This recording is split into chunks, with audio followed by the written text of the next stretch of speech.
এখন কোন দিন নাই, একটু দিন হলো নতুন দিন, আর দ্বিতীয় দিনটা হলো হুসাইন দিন।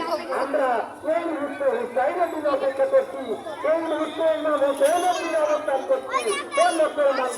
আপনারা কোন দিনের পরে রয়েছেন? যদি হুসাইনের দিনের প্রতি থাকেন, অবশ্যই হুসাইনের এই দৃষ্টিতে আপনার উঠতে হবে। আর যদি দ্বিতীয় দিনের পরে থাকেন, তাহলে আপনারাই জানেন আপনারা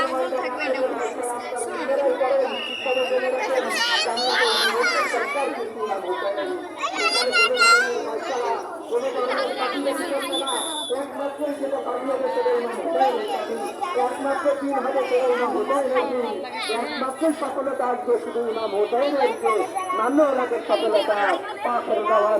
আলহামদুলিল্লাহ রাব্বিল আলামিন। আসসালামু আলাইকুম সম্মানিত প্রিয় এলাকাবাসী, আজকে আমরা